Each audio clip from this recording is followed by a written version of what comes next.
Welcome back to Domain 4 of the Security Plus Exam Cram Series 2024 edition. And here in section 4.4, we'll focus on alerting, monitoring, and tools.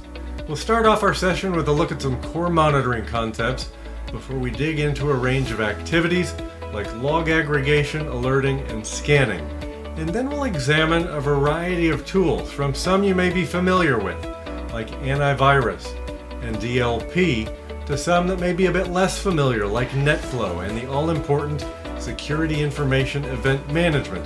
A lot of essential knowledge in this session for life in the Security Operations Center. Let's dig in.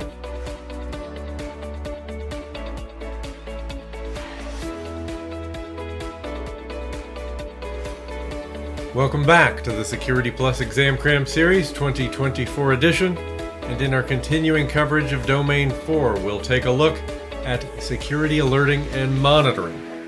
Specifically, the syllabus challenges us to explain security alerting and monitoring concepts and tools. So we'll begin with a look at some fundamental monitoring concepts and the benefit to security. We'll then dig into a number of activities, from log aggregation to reporting and alert response. And we'll walk through a number of tools. Some of these I'm sure you've heard of, others I'm pretty sure you haven't. So what I'll try to do is cover the concepts and move into the benefit and provide examples everywhere I can. So even if you don't have exposure in the real world, you'll have the context you need for exam day. Because whether it's concepts, activities, or tools, you need to understand what it is, how it benefits us, and why it's important to security. So let's start with monitoring computing resources. So monitoring systems refers to tracking the health and activity of individual devices, like servers, workstations, and network equipment. And at a base level here, we're going to monitor metrics like CPU, memory, disk, network activity, login attempts, running processes. The metrics will be a bit different when we focus on tracking the health and performance of specific software applications, where we'll look for application response times, resource usage, error logs, and potentially transaction failures. Those are some pretty general examples. It's going to be a bit different for every application. And then we have infrastructure monitoring, which tracks health and performance of the underlying IT infrastructure. We're talking about networks, firewall, storage, etc. And we look here at traffic volume, bandwidth, latency, packet loss, storage capacity. And there's security benefit even in these foundational monitoring efforts, because if we see fluctuation in baseline monitoring metrics, it can indicate potentially malicious activity or even an attack in progress. If I see a spike in CPU or memory on an individual device, there may be something bad going on, like a brute force attempt. If I see a spike in resource usage on my application, that could indicate distributed denial of service or other attack on my application. If I see a surge in the volume of my network traffic or my bandwidth utilization, a sudden jump in my storage utilization because of a burst of login attempts generating log files. So even in these sort of foundational computing monitoring efforts, we can see some indicators that give us advance warning that something's going on in the security context. So let's talk through activities. So the activities in this list would apply to standard system infrastructure and application monitoring, but security will be the focus on this exam, so that's where we're going to direct our attention.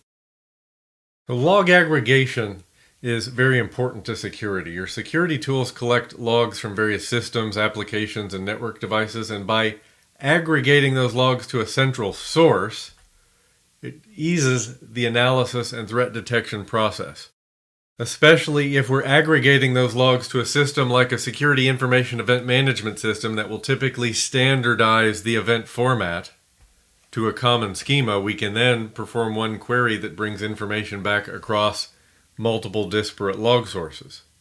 So in particular with a SIEM, even though we're pulling data from network appliances, from security logs on Windows systems, from applications, syslog, our cloud identity provider, that SIEM is going to typically normalize all that data coming into a standard event schema. Alerting is typically going to come from security tools triggering alerts based on predefined rules or anomalies detected in logs. So most of your monitoring systems, including SIM, will come with predefined rules that are looking for a specific condition or sequence of events. Anomalies might be tracked in other fashions. This could be user entity behavior analysis or machine learning or some other intelligent detection that's watching a baseline of normal. But these alerts will notify security teams of potential threats requiring investigation. A simple example would be an alert generated if a user logs in from an unusual location, potentially indicating unauthorized access that we see in the form of impossible travel. And next we have scanning. This involves proactively searching systems and networks for vulnerabilities, malware, and misconfigurations. So vulnerability scanning is the perfect example, which we discussed in depth in section 4.3. So regularly scanning for vulnerabilities helps identify and then enables us to patch security weaknesses before attackers exploit them. In fact, many zero-day vulnerabilities can be avoided through the simple practice of patching systems in a timely manner. And then we have reports, and there are a variety of reports that are important for security. So your tools will generate reports summarizing security events, identified threats, overall posture, and they provide insights for security teams and management to assess security risks and make informed decisions. And if you're down there at the technical level dealing with these reports in their design or production for distribution, you want to make sure that you're producing reports that are at the right level of detail for the team you're working with. So the security team needs full detail, management needs summary information that helps them understand current state, vulnerabilities that are top of mind, trends that we see, areas we feel we need focus, which may require budget. Archiving is very important as well because logs and security events are produced in massive amounts and they have to be archived for future reference for forensic analysis in case of a security incident. Heaven forbid it takes a few days or a few weeks to recognize that we have a security incident in progress. We want to make sure we have those historical logs so we have that audit trail of the entire sequence of events. But that archive data helps investigate the root cause of security breaches and to identify trends in attacker behavior over time. If we can look back into our logs over the last 90 days, 6 months, 1 year, we can see when certain types of potentially malicious activity began. And finally, we have in the activities category alert response, remediation, and validation. So alert response focuses on how the team reacts when an alert is triggered. They need to investigate to determine if it's a real threat or false positive, step 1.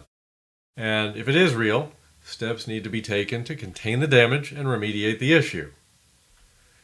Validation involves confirming the threat and the effectiveness of remediation efforts, very much like what we discussed with vulnerability scanning in section 4.3.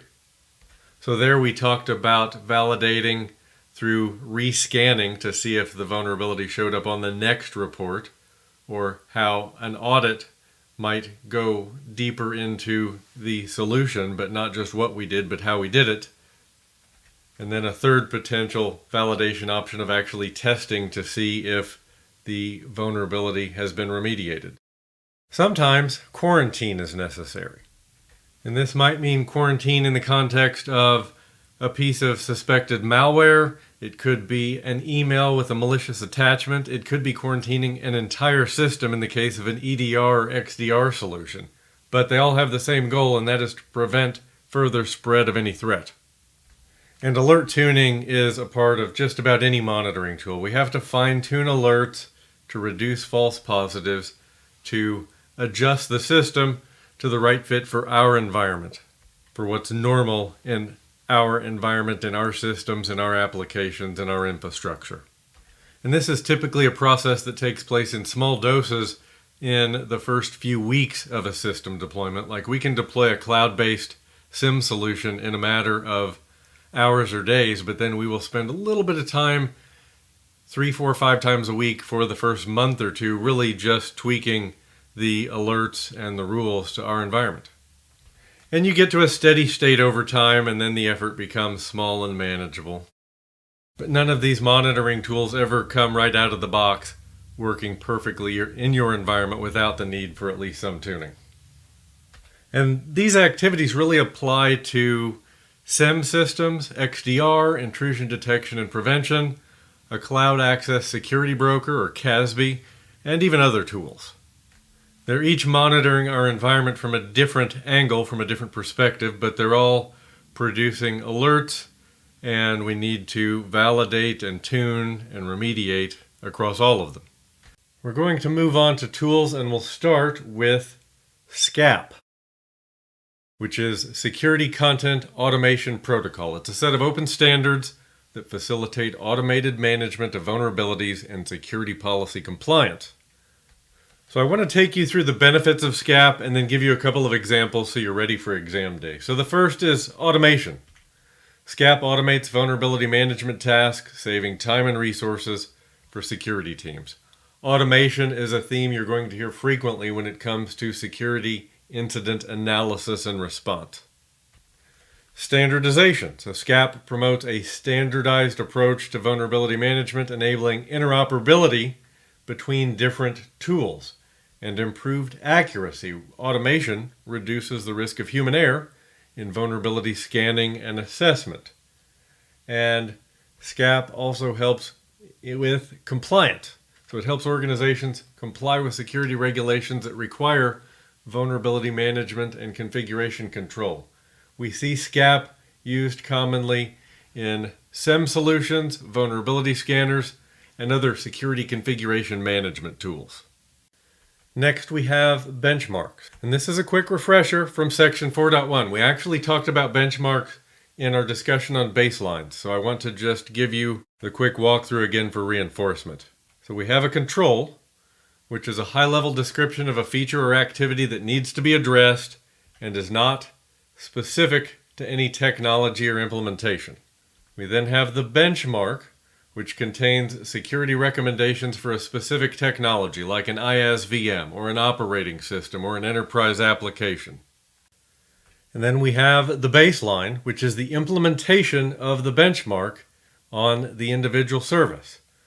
So a control is expressed in a benchmark. The controls are expressed in that benchmark, which is the collection of security recommendations.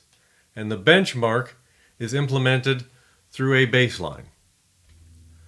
So benchmarks, which consist of multiple controls, provide guidance on secure configuration and, when implemented as baselines, enforce desired configuration. And we're typically doing that in an automated fashion with configuration management tools of one sort or another. Next, we see reference to agents and agentless strategies in tools. And in this section, this really means in the context of logging and monitoring. So agents are used to send logs for systems that don't have a specific logging or forwarding capability. Agents will often be used on server and desktop endpoints, meaning the logging or monitoring solution will have an agent we can deploy to these operating systems. Agentless options are used to send data without a separate program or agent deployed to allow or enable that. Network appliances send syslog data all the time without the need for a local agent. After all, they don't have the same sort of operating system where we can easily deploy additional programs, so that's a good thing. And an agent-based solution may be more vulnerable to tampering, and it requires updates, and it may consume excessive resources. But on the plus side, we have more control in some respects with an agent-based solution. But generally speaking, you're going to be deploying agent-based solutions quite often to Windows and Linux operating systems, and your network appliances are going to forward their logs agentlessly, and sometimes there may be an API-based integration with the tools where you're aggregating your logs. And speaking of log aggregation, our next topics are SIEM and SOAR. SIEM is Security Information Event Management, and that's a system that collects data from many other sources within the network. It provides real-time monitoring, analysis, correlation, and notification of potential attacks. Log aggregation happens here. We're aggregating all of our logs from disparate sources in our SIM quite often. And going hand in hand with SIM is SOAR, Security Orchestration, Automation, and Response, which is centralized alert and response automation with threat-specific runbooks. With SOAR, response may be fully automatic or it may be single-click, what we call semi-automated. It may require that a SOC analyst clicks the button to launch the automation. Many of the providers in the SIM space provide this SOAR capability together with their SIM solution. It's part of the solution. So I mentioned runbooks there. Let's just cover a couple of terms here. And we're going to talk about AI and machine learning. I think that's something you should know for the exam just in case. We'll get to that in a moment, but I want to unpack runbooks and playbooks in the context of SOAR. So a playbook is a document or checklist that defines how to verify an incident. A runbook implements the playbook data into an automated tool. So the playbook is the paperwork. It's our strategy, it's our plan, it's what we would like to do. The runbook is the implementation in technology that actually automates that task. To keep those two straight in your head, you might think of the playbook as the book sports teams use to write their plays that they need to study before they go to the game where they run those plays, the actual doing. Let's work log aggregation into the bigger picture here.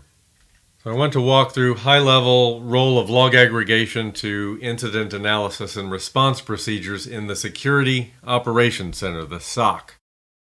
So it kind of starts with log collection. We integrate our security processes and tooling in a central location. That central location is the SIM, Security Information Event Management. SOAR provides response automation, often using machine learning and artificial intelligence, and response automation makes it faster than humans in identifying and responding to true incidents. It reduces mean time to discovery and accelerates response. It uses playbooks and runbooks that define an incident and response on paper and in practice, as we discussed. Capabilities are going to vary by situation and vendor, and then your SOC analysts are going to interpret the SIM and SOAR information and respond as necessary to resolve incidents. That may be interpreting if a finding using SIM data along with some SOAR automation is in fact a true incident and pressing the button to kick off the automated remediation. But all of your best SIM solutions and XDR solutions have automated investigative capabilities to help the SOC keep up with the flow of potentially malicious activities. And somebody in the SOC may be responsible for adjusting log collection over time as well to make sure we get a good broad view of what's going on in our environment. So I want to talk through some key SIM features necessary to optimize event detection and visibility and to scale security operations as I'm describing here. So we're using the SIM as our central point of log aggregation. So rather than leaving the log data scattered around the environment on various hosts, the SIM allows us to gather logs from a variety of sources. Operating systems, applications, network appliances, cloud infrastructure, cloud services, user devices, identity as a service platforms, SaaS applications. Insert technology here. You'll find some SIM solutions have connectors and agentless and agent-based solutions to cover hundreds of different log sources.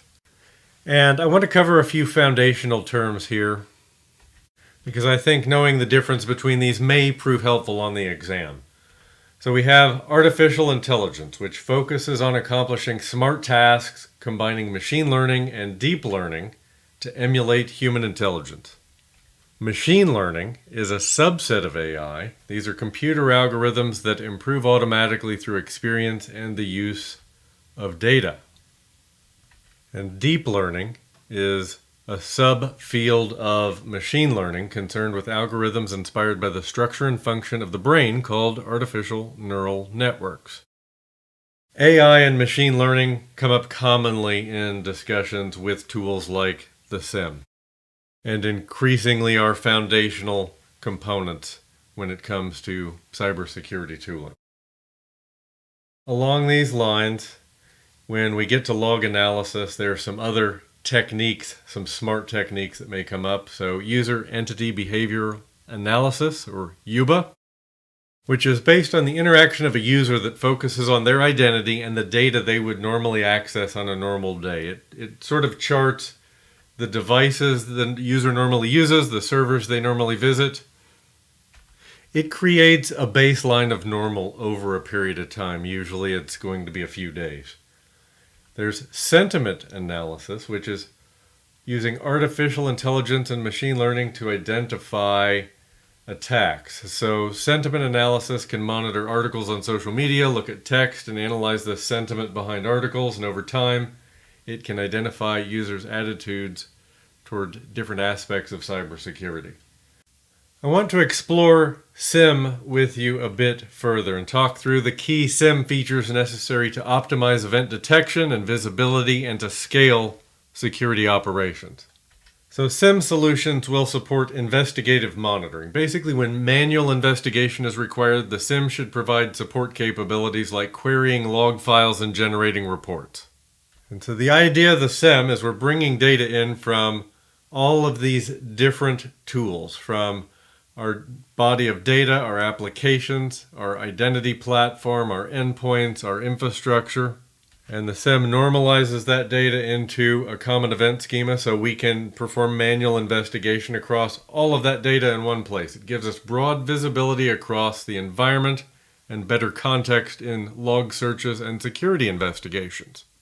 If I have to go search my logins, my identity platform logs, separately from my endpoint logs and separately from my infrastructure logs, piecing together the big picture of a potential breach is going to take a lot of effort and a lot of correlation on my part.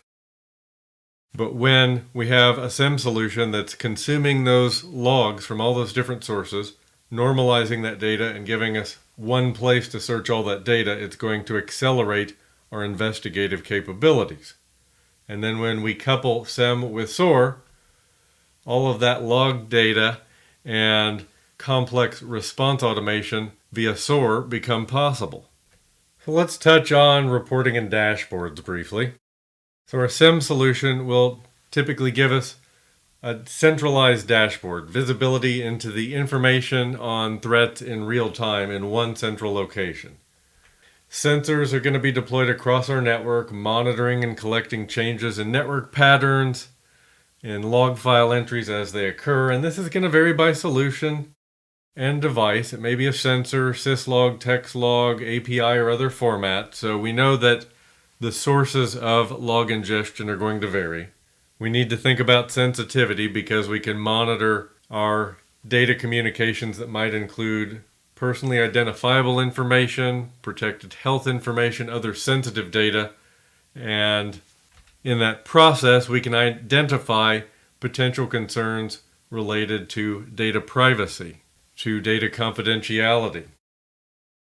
We can identify trends in network traffic, event volume, changes in activities or activity levels across our identities, our endpoints, our network, and our infrastructure. We can see that anomalous behavior popping up in those trends. Alerts provide information about events on hosts and network devices, and potentially across all of these, recognizing the anomalies in the trends. And in our SIM, we can layer in optional email notification, potentially some response automation via runbooks in SOAR. And remember, correlation is the key here. It's correlating, aggregating, and analyzing log files from multiple sources to generate that broad, centralized view. It gives us much greater context of the scope of a bad actor's activity throughout our environment. We do need to remember, though, that because the sequence of events crosses multiple sources, time sync matters. So typically we'll use NTP, Network Time Protocol, that will automatically synchronize the time from an authoritative source on our server and client operating systems and on our network devices. It's more or less baked into most systems these days. Up next in the list of tools is antivirus, and it's a solution I think we may take for granted, but modern antivirus solutions have evolved to combat increasingly sophisticated cyber threats. I want to take you through a few features you should expect in modern antivirus solutions, and you should be looking for if you are out there shopping for a solution on behalf of your organization or tasked with configuring a solution. Real-time protection is one, so continuously monitoring system activity for suspicious behavior, blocking malware before it can infect the device, whether that's blocking or quarantining so we can examine manually. Multi-layered defense, so combining various techniques like signature-based detection. Antivirus signatures is really the old-school method that's been around for decades, with behavior analysis, so UBA that we talked about earlier, and machine learning to identify and block a wider range of threats, because many of the malware variants you're going to see have never been witnessed before. And that's where heuristic analysis can also come into play, to analyze files for suspicious characteristics even if they haven't been encountered before. So those zero-day attacks. Sandboxing is another useful feature. So sandboxing will isolate suspicious files in a virtual environment to test their behavior before allowing them to run on the system. So cloud-based threat intelligence is another big selling point today with antivirus. So access to real-time updates on new threats and vulnerabilities from centralized cloud databases. And some of these solutions will even have direct cloud connectivity for real-time sample submission and evaluation.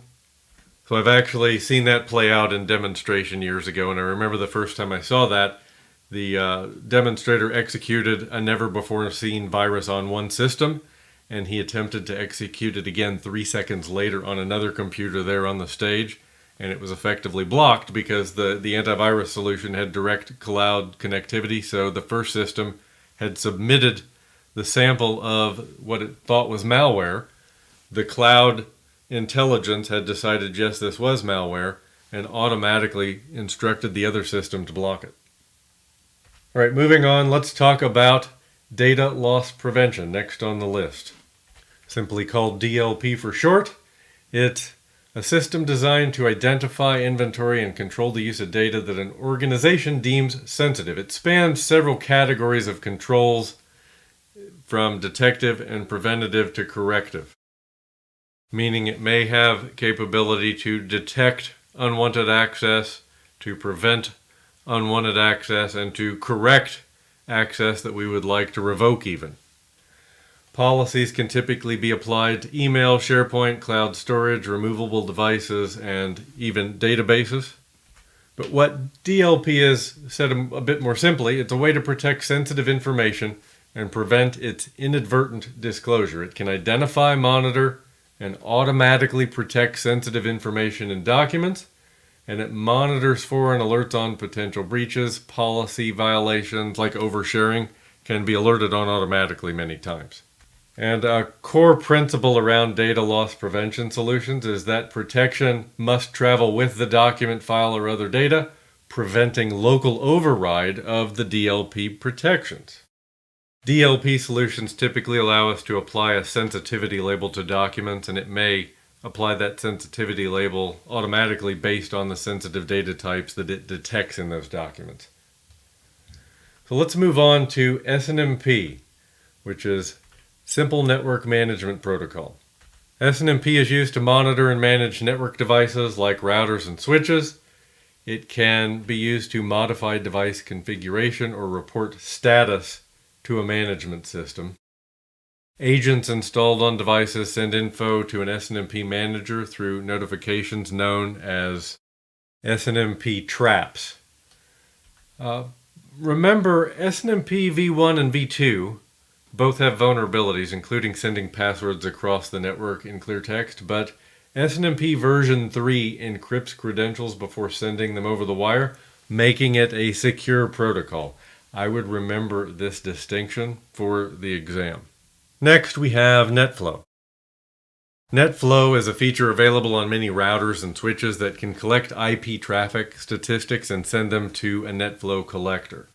The NetFlow collector receives and stores the data. Protocol analyzers like Wireshark enable capture and view of data, including headers and payloads of individual packets. By comparison, NetFlow only records counts or stats related to data a device receives. It uses templates to identify what data to include in a NetFlow packet, but it generally includes timestamps to identify the start and finish time of the flow, input interface identifier on the router and switch, the output interface identifier, which will be 0 if the packet's dropped, source information like the source IP address and port number if used. So traffic statistics, not the details within the packets, not the payload.